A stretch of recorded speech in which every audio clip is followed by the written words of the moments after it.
2024-25 TV সিজনে squid game ও adolescence দিয়ে চূড়ায় নেটফ্লিক্স। 2024-25 সালের টেলিভিশন সিজনে নিঃসন্দেহে শীর্ষস্থানে রয়েছে নেটফ্লিক্স।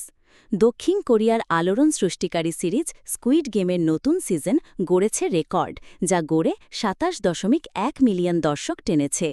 নিলসেনের সম্প্রসারিত ৩৫ দিনের মাল্টিপ্ল্যাটফর্ম রেটিং ব্যবস্থা অনুযায়ী এই সাফল্য প্রমাণ করে কিভাবে স্ট্রিমিং প্ল্যাটফর্মগুলো এখন টেলিভিশন শিল্পের মূল চালিকা শক্তি হয়ে উঠেছে। নেটফ্লিক্সেরই আরেকটি লিমিটেড সিরিজ অ্যাডোলেসেন্স দর্শকদের চমকে দিয়েছে, যার দর্শক সংখ্যা ১৯ মিলিয়নে পৌঁছেছে। এটি প্রমাণ করে স্ক্রিপ্টেড কন্টেন্টে নেটফ্লিক্সের দৃঢ় অবস্থান। তবে প্রচলিত ব্রডকাস্ট টিভিও এখনও পিছিয়ে নেই। এবিসি এবং সিবিএস স্ট্রিমিং পার্টনারশিপের মাধ্যমে বড় সাফল্য পেয়েছে। এবিসির প্রসিডিউরাল ড্রামা হাই পোটেনশিয়াল প্রচলিত টিভিতে ৮.২ মিলিয়ন এবং হুলুতে আরও ৭.৯ মিলিয়ন দর্শক পেয়েছে। সিবিএসের ম্যাটলক রিবুট সম্প্রচারে ১০.৫ মিলিয়ন এবং প্যারামাউন্ট প্লাসে ৫.৫ মিলিয়ন দর্শক টেনেছে। এছাড়া সিবিএসের ট্র্যাকার সিরিজটি স্কুইড গেম এবং অ্যাডোলেসেন্সের পরে তৃতীয় সর্বোচ্চ দেখা সিরিজ হিসেবে উঠে এসেছে। এটি টোটাল মিনিটস ভিউডে শীর্ষে থেকেছে, যা প্রমাণ করে প্রসিজিওরাল ধারার জনপ্রিয়তা এখনও অটুট। কমেডি ধারাতেও আলো ছড়িয়েছে নেটফ্লিক্স। নোবডি ওয়ান্টস দিস এই বিভাগে শীর্ষস্থান দখল করেছে, যার পরেই রয়েছে রানিং পয়েন্ট ও a man on the inside. সিবিএসের জর্জি অ্যান্ড ম্যান্ডির ফার্স্ট ম্যারেজ ও ঘোস্ট সিরিজও শক্ত অবস্থানে রয়েছে।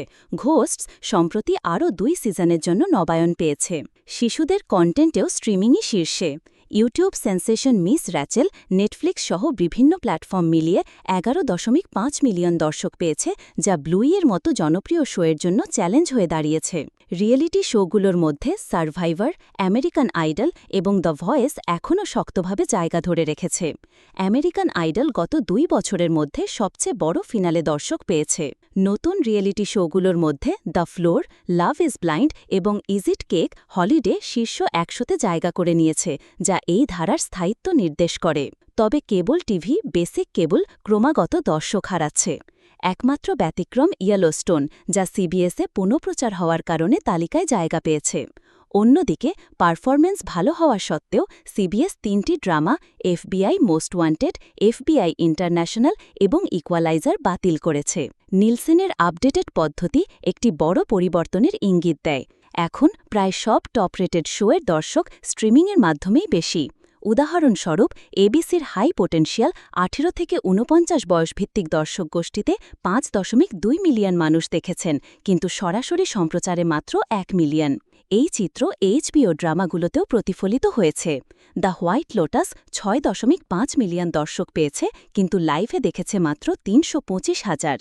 দ্য পেঙ্গুইন ১৮ থেকে ৪৯ ডেমোতে ৪.৭ মিলিয়ন দর্শক পেলেও লাইভ দর্শক ছিল মাত্র ১৬৫,০০০। এই সিজন প্রমাণ করেছে স্ট্রিমিং আর ভবিষ্যতের ব্যাপার নয়, এটা এখনকার বাস্তবতা। নিলসেন এখন সমস্ত পর্দার দর্শনা গণনা করে, ফলে টিভি কন্টেন্ট কিভাবে দেখা হয় সেটা সম্পূর্ণ চিত্র এখন স্পষ্ট।